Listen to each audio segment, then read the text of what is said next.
Does Miracle play Pango? He hasn't played it in a while.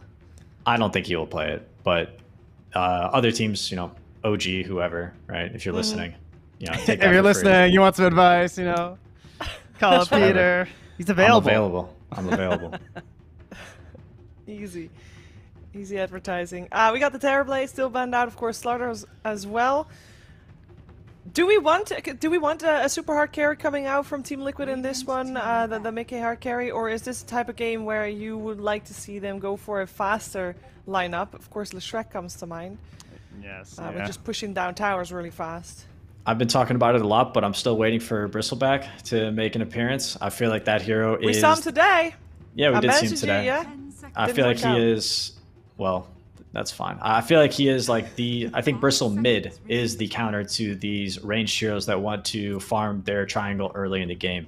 Putting a Bristleback mid means he will most likely be the most farmed, if not the second most farmed hero on the map. And I think that because he's like level 8, level 9 when everyone else is level 6, if you have Vanguard or Hood, they're not going to be able to deal with you, and you can just walk into the enemy team's triangle and take that farm away from Luna, who picked this early, hopefully struggles in lane. That's the SA Dota special. We were all about Broodmother for Bristleback for like a couple months in the SA games, and it felt like I was really surprised the hero didn't take off as much in other regions with how strong it looked, based off of the fact that like it abuses stacks, it can contest stacks early. These ranged heroes you're talking about, like Terrorblade tends to be, I guess, like single target focus, but the Luna is based, I would say, balanced around like AoE and stuff. So when you have this Bristleback, it kind of feels like she can't chew through them unless she gets like the perfect eclipse. Yeah, exactly. Well, and if Mars. So, I was going to say, if the Bristleback goes Hood, then all of a sudden, like he's, that Eternal Shroud item is also quite good on Bristleback, and that can help you deal with the Luna ult. I think Bristle is also like insanely good against Medusa for a lot of the same reasons, but this Luna and Medusa are sort of similar heroes to some extent. Couple of stats on the Pango for Team Nigma, by the way. Miracle's never played it in a pro game. Mind Control's played it once, but that was in 2016, so I don't think we're going to see that. And now with the Mars picked up as well, that looks like that's going to be Mind Control's hero for this one. I was wondering probably. if they AA, but they banned the Void instead, so now it's kind of hard to make the AA work as Liquid.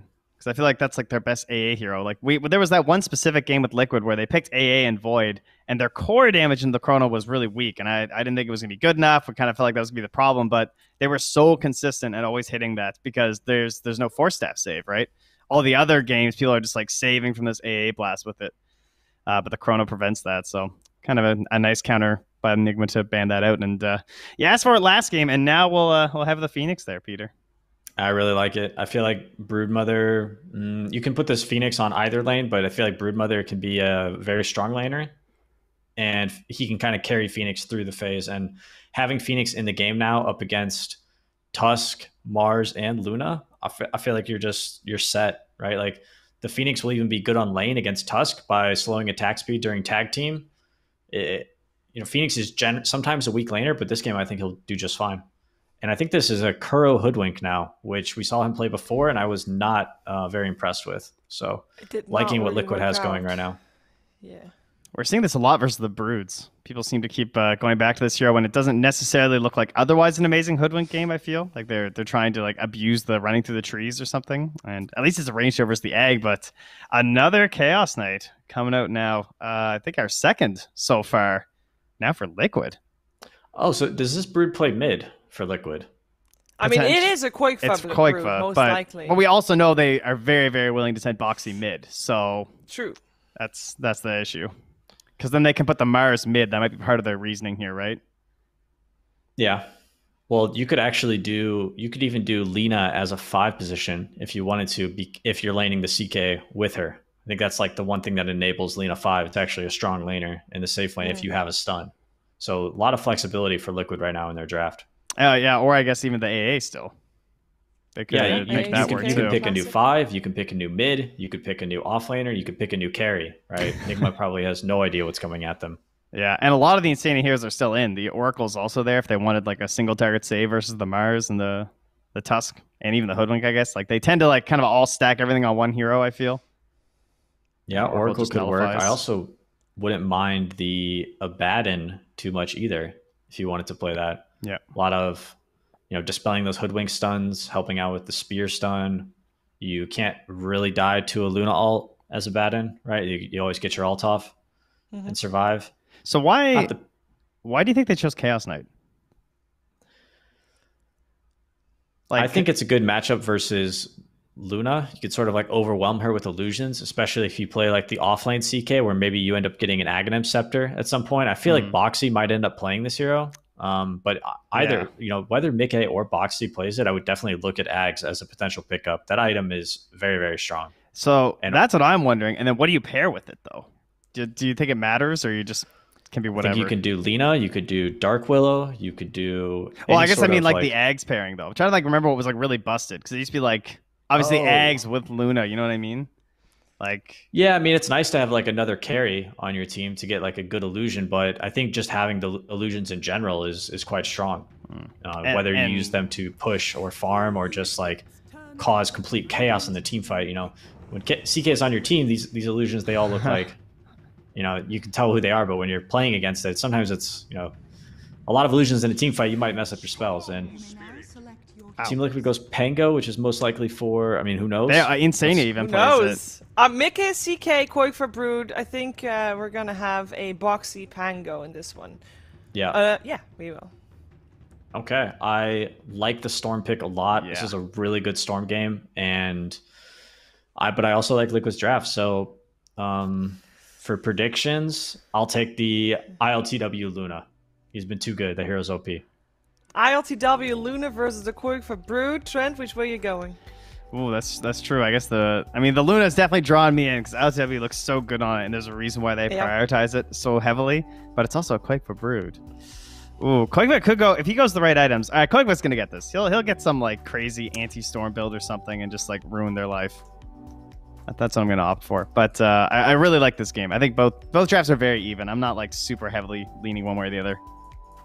Yeah, I'm personally hoping we're gonna get a game 3 between these two teams because it's always fun to watch them play some Dota. But we're gonna have to see how it's gonna play itself out in game number 2, and we're gonna see together with Lyrical and Aui. Thank you so much again, Shiver and the panel, all you lovely folks out there watching this game as well. It's all on the line now for Nigma. You win this game, you have a chance to go to TI. You lose, it's done, it's over. Aui, do you like the sort of last pick Storm, putting all of the hopes and dreams in a Miracle Storm Spirit? Are you feeling it? I think Storm is a really good pick. And what's catching Storm this game? Maybe Boxy can actually go for Yos to set up for Taiga. Like some, swashbuckle into Yos and Taiga follows up. That I could see that working. But otherwise, it's a free Brood game, and most importantly for me, when you play against Broodmother, you need a hero who can jump and kill him. Because as we've seen in the Tundra games, it's awful to play against this hero if he can't die. He builds these tanky items now, it's not an easy kill, you need the hard stuns. Nigma, they're going for a smoke here. They do have Tuskar level 1, which is always scary, but a Boots Lina, you're not catching him. Yeah, does probably scout out that there's a ward up there, so we're going to see that one taken away in a second, but they do manage to dodge that first smoke, and that should give Liquid a little bit more comfort, at least with these heroes along the top lane. Oh, I thought they're going to give Miracle solo EXP for this Observer ward, but I guess, like, I see everything, but they actually had everyone in Fog, so I was confused. Boxy scouting them out again. Just hard to connect on this level 1, it seems. Boxy hanging on to that point. And, ooh, wait a minute now. He timed it. Swashbuckles away. Dude, are you kidding me? And now Boxy just goes down. I mean, that was some greed, but a really good play there by Mind Control to catch him. Really, really well done. I need a little bit. I'm looking up how fast you move on Pangolier during Swashbuckle. Okay. So carry it for a bit. All right, no problem. Let us know how good that was. For now, at least, that's the type of play they need. You move at 2,000 range, and he got him, like, instantly. And there's a cast animation in God's Rebuke, so you're basically predicting when Pangolier is going to use it, and that's huge. Now, Miracle, this hero that we talked about, who can sort of take over the game, he has First Blood. This is going to change the matchup. I mean, Boxy doesn't even play mid, and he's against First Blood Miracle. Definitely. It's also now, they're able to get 3 bounty runes off the back of that as well. So Boxy, he is going to get the lane shoved into him here a little bit by Miracle throughout the first round, but we'll see how this early going happens. This is 3 bounty runes, First Blood, double waved under tower on the first wave. Miracle, he is eating a little bit of tower aggro here, but man, I would be very uncomfortable as Boxy. Yeah, not necessarily what you want to see. The other side lanes, at least for the moment, though, we're going to see how well they're able to deal with this. Lina has so often just been an incredibly frustrating hero to deal with those LSAs coming out, and obviously Broodmother in the later stages will be a big issue as Miracle keeps that pressure onto Boxy. Very frustrating to play against. So I wonder what Nigma's idea is, because I've noticed, like, GH goes to the safe lane pretty much every game now. It used to be like it was Io and Elder Titan, but even on Tuskar, even all these heroes, he's always in the safe lane. It might be a little bit of pairing your melee cores with range supports and then melee supports with range cores. But it seems like it's almost just like a rule for them that they want GH in the safe lane, Kuro in the off lane. Yeah, it could be like a playstyle thing as well, right? Like maybe GH doesn't like. I feel like Mind Control because sometimes play a little bit more of like a passive laning stage, and then try and sort of make the moves more around the mid game instead.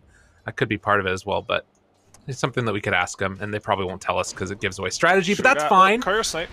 Oh, GH able to connect on it. Or I thought he was going to shard that for sure.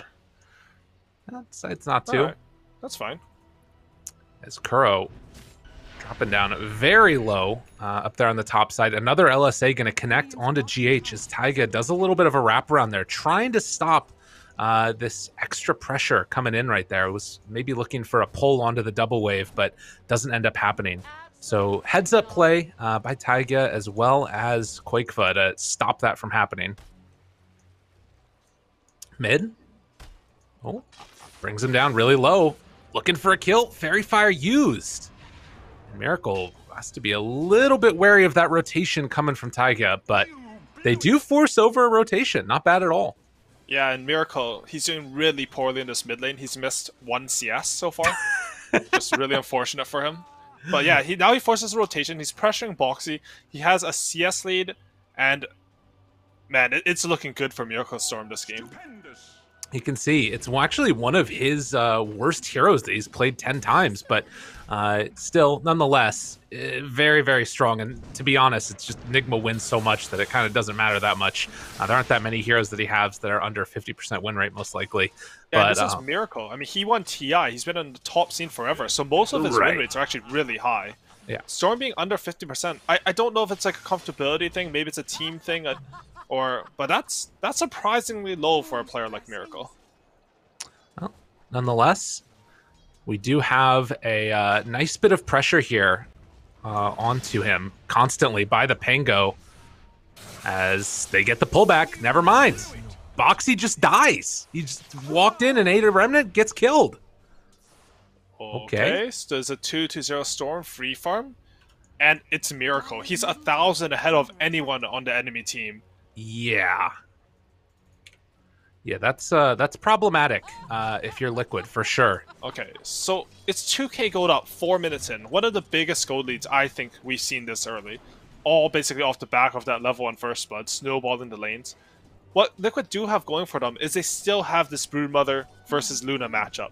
I think we saw in the Tundra versus... Oh, they're going on to Quakefa here, though. Trying to see if they can get that finish. The tag team running away, but Quakefa trying to escape, not going to happen. All right, very so well done. What they had going for them, it's going to be slowed down a bit more. Luna wins the lane versus Broodmother, but as soon as Broodmother gets level 6, you will kick Luna out of the lane. You just have no counterplay. Look at this. Counterplay. Boxy chased over again in the mid lane. Miracle got level 6, almost enough for the kill there, but can't quite bring him down.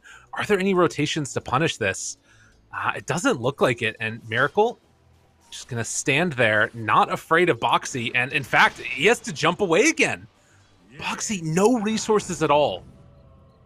He has to walk back home. My goodness. I think Miracle's going to go back home as well, but first he pushed a wave into Boxy's tower. Right. So Boxy, his tower's taking damage, but more importantly, these juicy creeps are just dying for free. And it's not like when Boxy comes back, he has some timing. Like, Miracle's going to have full resources. Oh, Spear, trying to find this kill, and the Bushwhack. It's more than enough. Mind Control will go down to Mickey, so heads up play there by Mickey to find the chance for a turnaround. What do you think about this build by Boxy, by the way? He's going 3 points into Shield Crash. I have no idea. I didn't even see that. Maybe it's a better...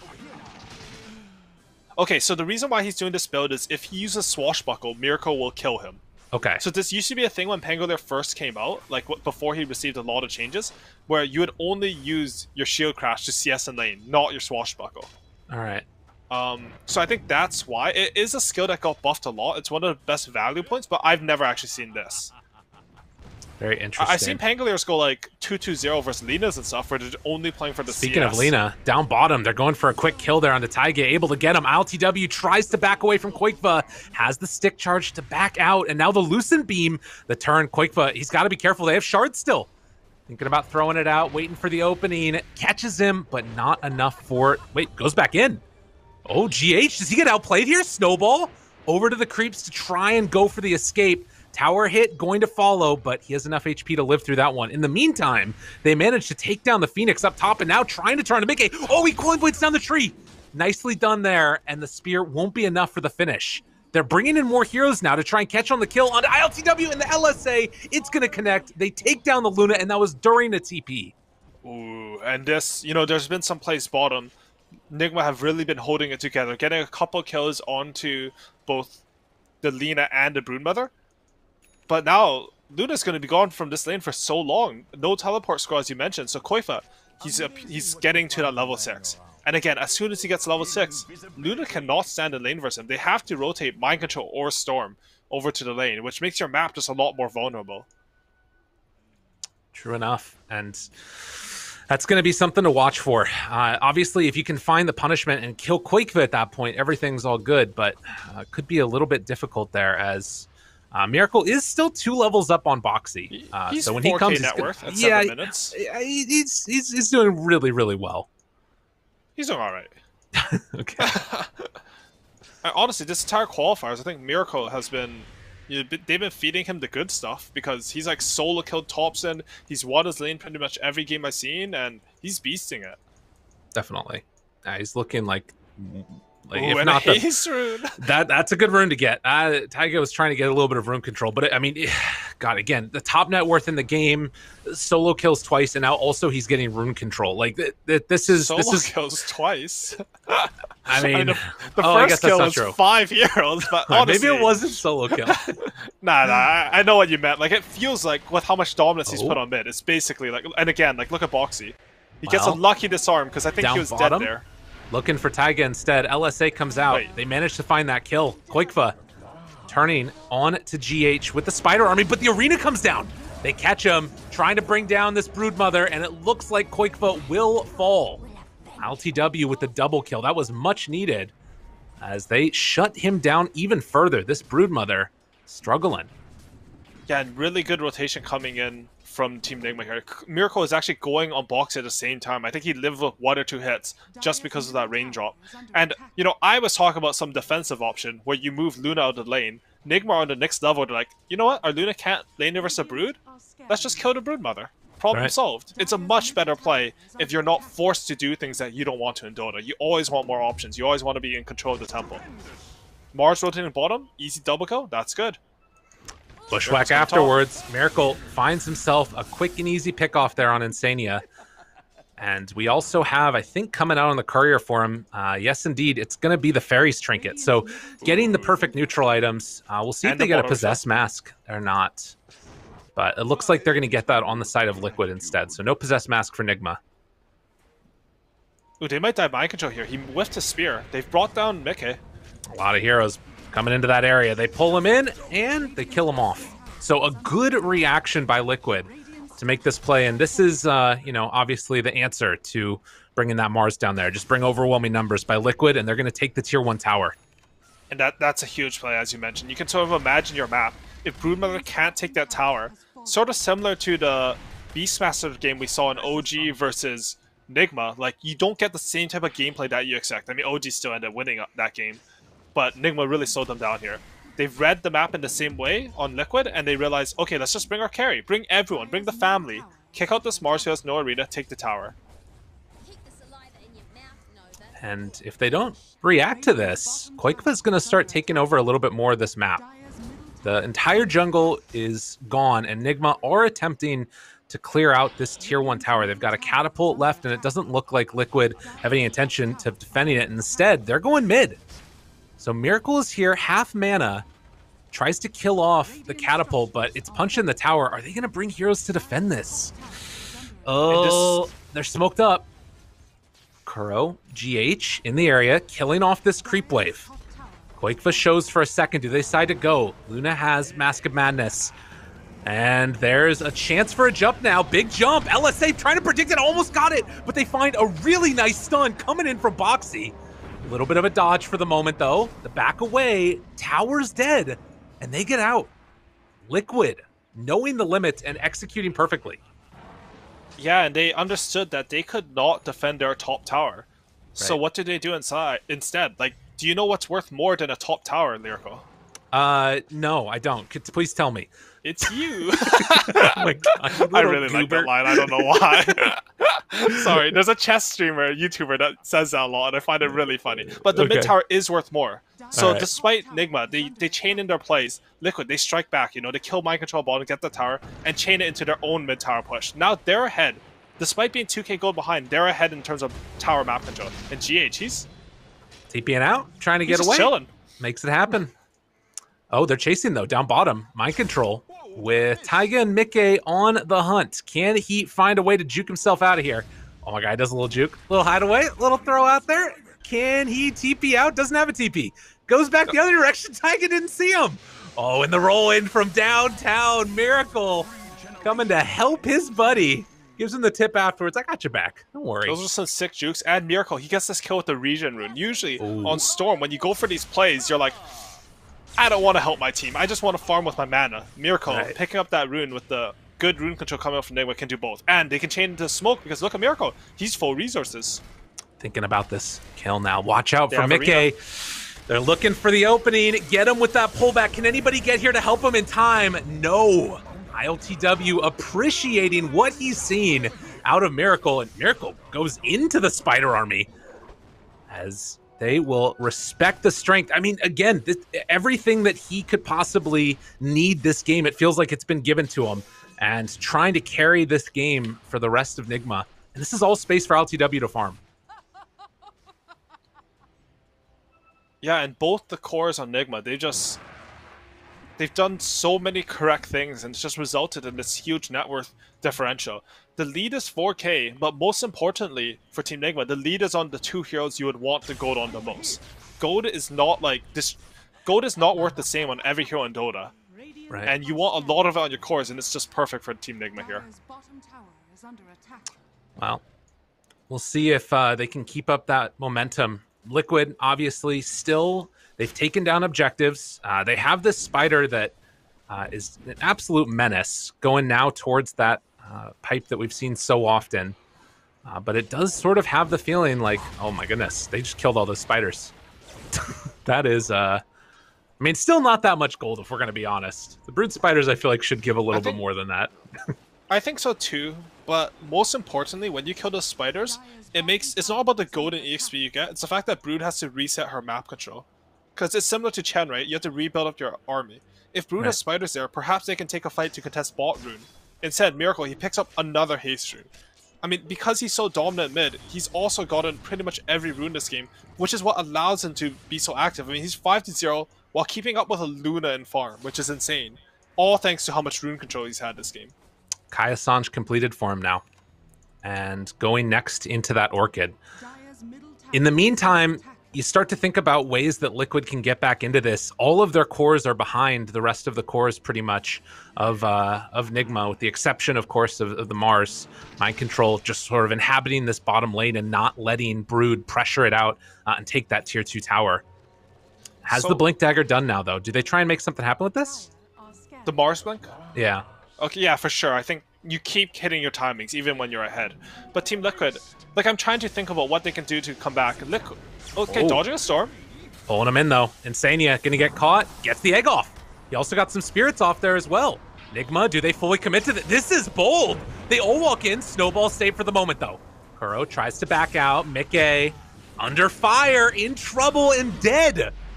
GH, can they chase forward, though? Can they bring down Miracle? Zips out of there on nothing but the TP. Not gonna complete. They find the kill, much needed and Liquid. They still lose 3 for all of that. I mean, I don't know if it's good enough. Yeah, they're going to lose another one. LTW with the triple kill. I mean, I think we might have forgot who the real carry is in this game. Yeah, he's 9k net worth at 15 minutes now. I think the golden standard for free farm Luna is something like 14k net worth at 20 minutes. That's if you absolutely free farm, and he's going to get really close to that this game. And, I mean, because I'm trying to think of how Liquid can come back into this game. I think a lot of it has to do with baiting Nigma's heroes in. You do have the Egg, I mean not anymore, and you do have the Pangolier roll. These are 2 spells that, honestly, no matter the net worth differential, until it's like 20k or something, like, you will always have comeback potential. Maybe play on some side lanes. You have the Brood to force them around. It's a bit scary because of how far Storm can jump with the Kai Assange, but that's our best chance. And Kuro? Oh no. They're chasing him down. Monka. And all the spiders. The pipe will break it. Tries to kill him off. And will Miracle finish it? It looks like it with the shield crash coming in at the end. Nigma able to take that down. Kuro got brought down to half HP with just 1 round of spider bites. Was Qualifier stacking them? I didn't see the start. Yeah, I know a lot of players, they all you do is you move your spiders in your webs and you shift click one spot back and forth, and they'll stack up and look like only 1 spider. And then Kuro will like chilling, and he'll just get 1 shot. It's a really satisfying feeling as Brood, and really annoying against him. It's like a Mutamicro or something. It's crazy. Yeah, I mean, sort of, yeah. Right. Okay, and they're going for Roshan. They have the level 4 Luna Aura. Part of what makes this hero so strong is just how good she is at taking objectives. You know, Mars will tank it up with the Bork, and I wonder who's going to take this Aegis, because normally Storm is seen as like this best Aegis carrier, right? Huh. But I think I would want to Luna this game just to hit buildings. We'll see, though. It's fair enough. The slowdown onto ILTW, Bushwhack afterwards, connecting. It does look like Liquid want to contest for this. Egg is back up again. Boxy has that roll. This is the perfect place for them to fight if they want to take this engagement. Roche down, very low HP. They can't scout inside of it. Quakefa tries to make the move. They're going to see Roche now. Jump forward, finds him. Boxy, Yule Scepter is able to get off there. Egg up on the high ground. Perfect placement. But the arena down afterwards. Will it be enough to turn it? The snowball save. Chases forward. Stun. Not going to connect on the heroes that matter. Mickey is dead. Boxy is dead. Quakefa trying to escape. But they lose 3. And this is a free Aegis now. Although, Insania is still inside the pit. Oh no. The one left behind. He's going to go down. And an opening for Nigma to pull this back in this game number 2, trying to keep their TI hopes alive.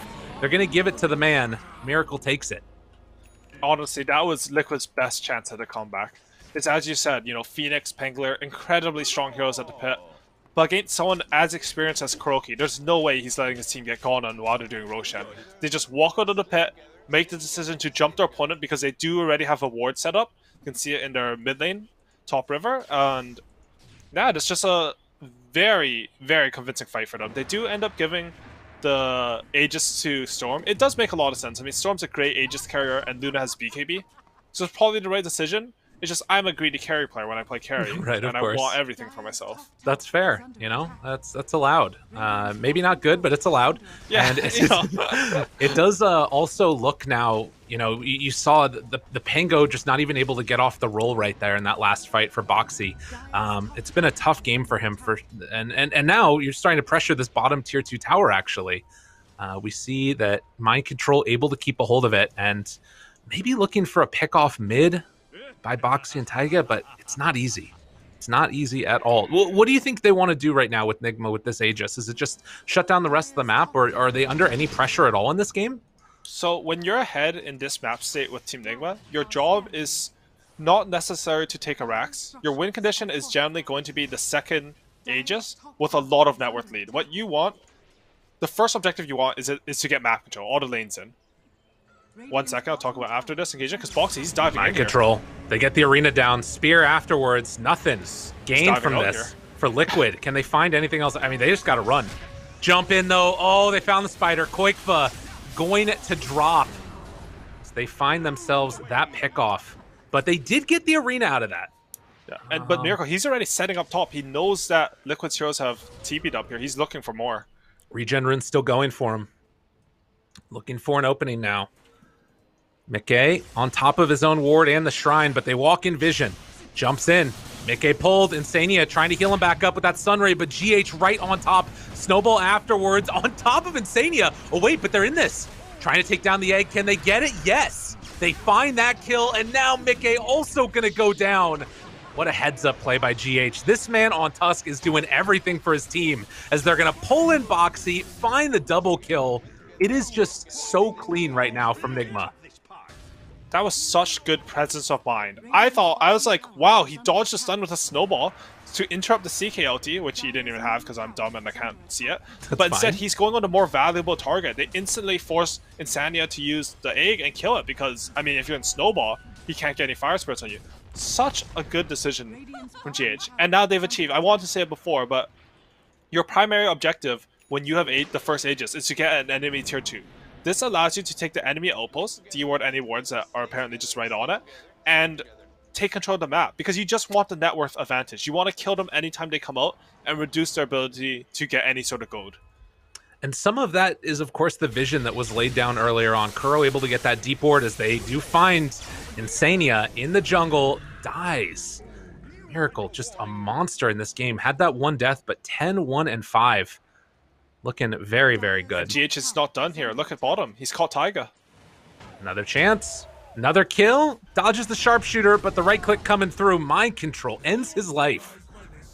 And, you know, it looks sort of silly. Like, Liquid, they're bleeding support heroes all over the map. But if you go to their vision, they have, like, one ward in the top jungle that doesn't really see anything. Like, everything is blind.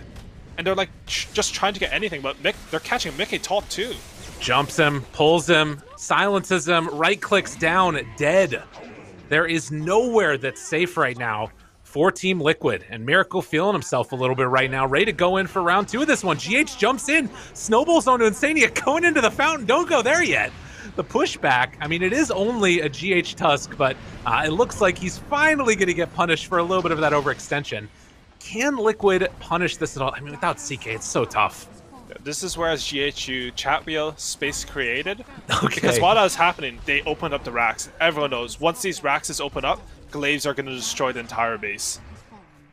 Well, that is a 16,000 gold lead. We go from one stomp right into the second with this game number 2 play coming out from Nigma. And, you know, Aui, oftentimes when this type of thing happens, game number 3 turns into a barn burner. So you better drink up your mate and be ready for a long one here. I think for sure, because basically these teams, it's not like one team has way better players than the other. I mean, it's very subjective, right? But what happens when you have these stomps usually is it means there was like a big outdraft or like a read on the game that the enemy team didn't have. Right. Or maybe like an early gameplay like the first blood for Miracle that just changes how the match is supposed to work. You know, game 1 we had that from Team Liquid, and Enigma learns from it. They get an outdraft or whatever it is, a disparity in the strength of their lineup in game 2, and in game 3 both teams have sort of learned, and we will get something like the real Dota coming out. And look at this wraparound right now. Liquid, we just saw right there, one of the highest net worth pro games for a Storm Spirit. Oh, they catch him though. ILTW eats a Laguna Blade. That is not nearly enough. Godlike ILTW zipping in from downtown, turns onto the Phoenix. That one's dead as well. Boxy rolling, but dying to the Glaives, trying to get out of there. Oh, the shards! GH, nicely played, as they manage to barely get out of there afterwards, but they catch the spear. Quakefa over in the trees, in some trouble, trying to escape, but Kuro, he's on the case. They take him down as well. Pango was able to get out of that one, but just barely, as it does look like the final round is going to come in as they pressure down this bottom lane. No more Aegis, but no problem there, as they're going to take down the tier 3 tower and likely look to close out this second set of racks. And honestly, like, that was a respectable move from Team Liquid, right? They're like, we have to clutch something. Taiga goes for a Blink Dagger on 4-position Lina as their initiation, because that's like the weakness of their lineup. You have Broodmother as your offlaner instead of some Tidehunter or Mars who can instantly initiate. They get the stun on RTW, but the net worth event is just too much. Wow. One last tier 3 tower remaining, and it looks like for the moment, Nigma looking to close this one out and not wait for that next Roche. A minute away as they jump in with Boxy, able to get the force away, and no Bushwhack afterwards. So they're going to call it good. See, look, they're still trying. They understand that how they can win this fight is if Boxy, this is our idea, because I thought it was really cool. He's going to jump into 5 heroes, get a shield crash. It gave him the proc onto 4 heroes, which was 72% reduction. They overcommit on him, and somehow you win the fight. I mean, it's very hard because, I mean, you're down 25k gold at 25 minutes, but still their best option. I like how they're still thinking of the potential to come back here. Right. Yeah, I think it's probably pretty hard though, right? You're not wrong. I think that also it requires Nigma to be able to like be willing to take that bait, which so far at least they haven't really shown that they're willing to. Waiting to see what the runes are. It's an arcane rune for Storm. Ooh, scouting with the courier, very cool, GH. Not bad, not bad. And again, like Nigma, they can go high ground. They can wait for Roshan. The ball's in their court. They can make pretty much any decision they want here with this lead. As long as it doesn't end up in the fountain, they're probably good. So the tier 3 tower goes down, a disarm. Always frustrating for ILTW. You see his positioning as well so that he doesn't get caught out of position by a Pango roll. Big jump in though. They find the Lina. Oh, GH just doing it to him yet again. And looking for the jump in. Boxy right on top of ILTW. Still has that BKB. Pops it now. The turn. Trying to find some kills. No, he didn't pop it, but the pull in. Big chance here. Do they have enough follow-up damage afterwards, though? The stun is out. Miracle, he has to run, potentially, or he can just try and kill everybody. Mickey ends up dying. Miracle keeps the battle going. Out of mana now, though. And big jump out, trying to escape. Taiga with the chase down. Ends up falling. Miracle dies. An overextension and not enough in the tank, but Mind Control trying to clean up Boxy here. Couple more punches is all they need. Mind Control will find that kill. 3 dead now. Kuro in the base trying to TP out. And ILTW not popping his BKB there. Not sure if he had the time or not, but... He did get chain stunned, I believe, just between Lina and CK, but... You know, a little bit of an overextension there. I don't think it should matter, but... Less clean than you would have liked to see, like if you're coaching this team, for example. And Mind Control now jumps in, finds a quick kill there onto Insania, and they're just tickling him. GH trying to walk away as well. They're sticking around for a while. Are they just going to give up another kill here? Spear going to connect. GH tries to get out. Not going to happen. So they did find a bunch of kills onto Liquid. In the end, Luna's going to be back up again in 7 seconds. Roche is back up in 40. I mean, it looks like Nigma just want to end this right now and go to game number 3. Yeah, they've never really been a team to let up the pressure. If they think they can end the game, if they think they can punish you harder, they will always go for that play. And personally, I would go for the Roshan because, I don't know, it's like a stylistic thing, I guess. I just want the clean win. But again, like, they have full control of this game. They can sort of decide what they want to do. Right. It's only 10 seconds away right now. They're going to go back and check. We'll see if they stick around long enough to spot it when it is eventually up, as the shot will go out. Does it disappear in time before Roche's back up? Oh, right as it went away. Did they see it? They did. Yeah, they did. But, oh, Liquid. They're coming to contest this. Ooh, we talked about that Roshan pit before. It's the best place for Dire to fight. Get vision. Spear out. Control of Mickey. Egg on the backside. Not sure if it's going to be good enough to heal. Pops that ulti. Mickey ends up dying. The roll away from Boxy. But with those 2 heroes dead and Insania also going down, it feels like an inevitability at this point as they jump forward, catch Boxy outside of his swashbuckle, and the right clicks come through. GG is called. We're going to a game number 3. As to be expected by a series between these 2 teams, the game number 3, and just, I mean, solid by Nigma, right? Like, you can't really identify any real part of their gameplay or game plan that let them down. They just, from start to finish, dominated this game. Miracle, he was so farmed on Storm this game. Yeah, that was just a monstrosity of a Storm performance. ILTW too talked about this being his best hero. It definitely felt like it. In the end, Team Liquid only get 8 kills. Something that can sort of be looked over by how many there were for Nigma, but a tough one now. And we're going to have to go to a quick break. When we get back, the panel's going to break down the action. We'll see you on the other side as we get ready for game number 3.